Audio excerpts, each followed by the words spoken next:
I'm sure that at some point you've wanted to learn something new, whether that was a personal hobby or a new skill for your career.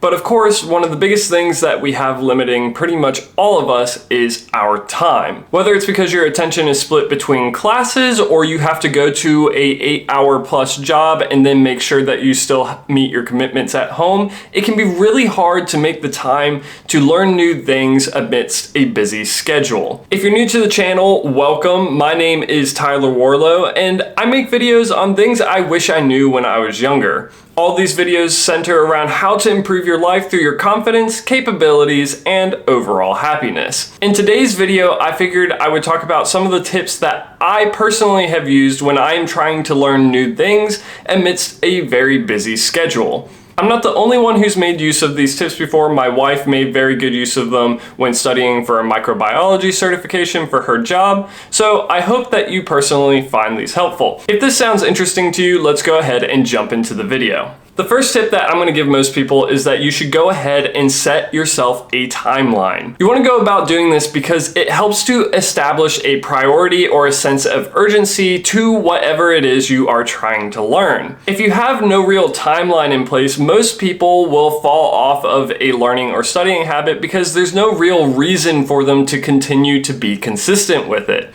However, if you establish some sort of deadline or reason that you need to study for this, it helps to give your brain a sense of urgency. Now, this alone is not going to be enough to get you to consistently be able to practice, especially amongst a busy schedule. If it was, you wouldn't see all the students in college that are cramming at the last second. However, it helps to give you an additional sense of urgency and have it in the back of the mind that you do need to study for whatever it is you're studying for. This will help encourage you to be consistent, especially if it is something that you yourself are interested in. Next up, I'm going to recommend time blocking time throughout your week that you can use for studying. This is going to be time that you specifically set aside for learning new things. If you're someone who has a pretty busy schedule between like work and kids and stuff, I usually recommend doing an evaluation at the beginning of the week to see what times you can block off to dedicate to studying. Because part of the issue that you can run into with a busy schedule is if you try to be consistent with a Monday, Wednesday, Friday thing, but some other event comes up and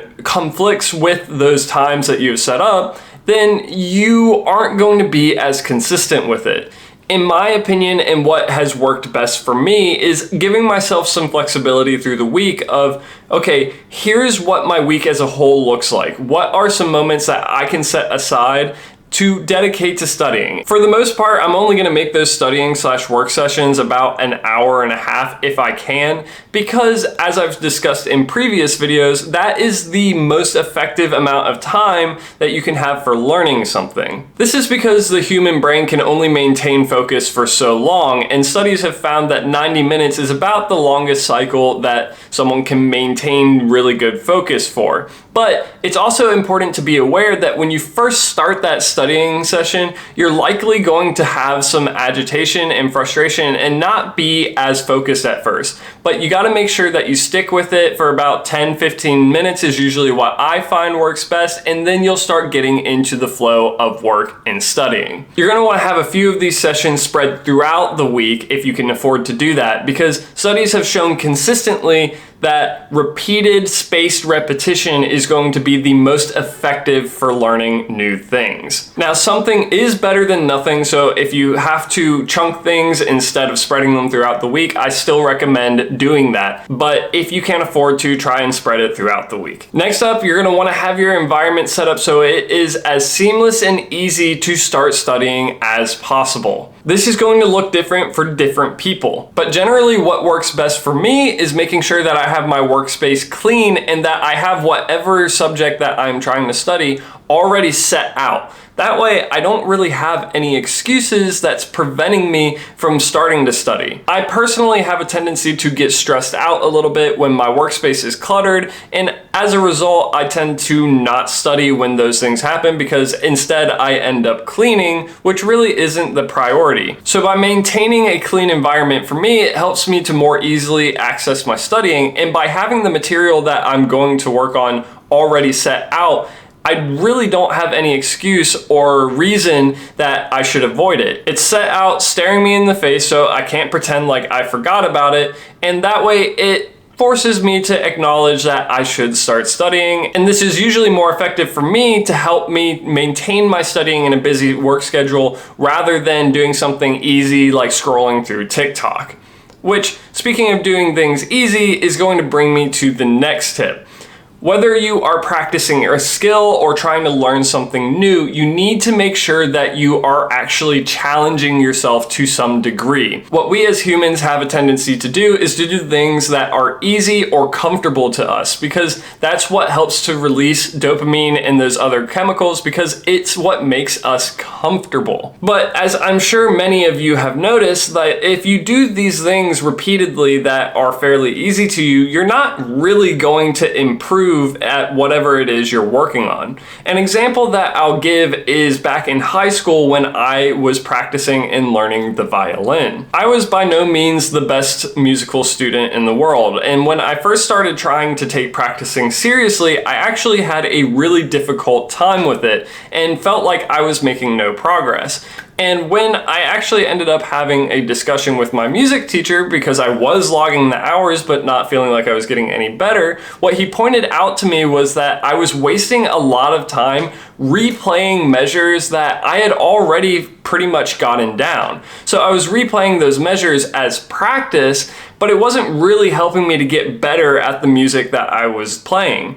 Instead, he recommended that I needed to focus on the measures that were challenging or difficult to me and make sure that I was putting in quality practice. So what does quality practice mean? That means you go in with an express purpose or goal or intent for that practice session. So for me, what I would personally do is usually pick about 4 or 5 measures that I said by the end of this practice session, I need to be able to play all 5 of these measures all the way through without making a mistake. And then I would break that down into more digestible chunks, doing it a measure at a time so I wasn't wasting time repeating them, and then I would recombine them. Once I started doing this method, it was very challenging at first, but it's when I started seeing much quicker improvements in my practice sessions overall. I started to learn the music faster, I started to get the fundamentals down better, and this enabled me to have much better practice sessions. So this is something critical that you should try to implement into your own studying or skill learning. By consistently challenging yourself, you're gonna find that over time that the hard things actually get easier, especially if you take the time to really focus on developing your fundamentals. And the final tip that I'm going to give everyone is that whatever it is that you are trying to learn or develop, is make sure that it's something that you are actually interested in or really want and desire. The reason that I say this is because, like I mentioned earlier, if you're doing good and focused practice, it is going to be challenging to some degree, especially in certain aspects. There are going to be parts of whatever it is that you're learning that you don't enjoy that much. For instance, I'm trying to learn video editing, and one of the most annoying things for me to try and do is do the video cuts of all the silent parts and things like that. But by focusing on learning the keyboard shortcuts and some of the editing flow that can go into that, it's helped me to get that down to a much shorter amount of time, which helps me to then be able to focus on learning parts of the editing that I enjoy much more, like how to do good video transitions, things like that. The reason that I'm able to consistently stick with making these YouTube videos is because it is something that is interesting to me. I like the idea of being able to film more artistic and creative videos, which I recognize are a long way off, but it's something that genuinely interests me and excites me, which helps me to continue working on it, even though I might not be seeing so much progress on something like my YouTube channel. So if you make sure that whatever it is you're developing is something that's genuinely interesting to you and that you really want it, then that's going to help you to push through those difficult practice sessions and help you to continue learning at a consistent rate. But that's going to bring us to the end of today's video, y'all. I hope that you found the information in it to be helpful or informative. If you did, please be sure to leave a like and subscribe to join me along in this self-improvement journey. If you're interested in more videos like this one where I talk about learning, check out this video right here where I talk about some of my favorite people and resources to learn from. If you're interested in more of my most recent stuff, be sure to check out this video right here. But until the next time, this is Tyler Warlow, signing off.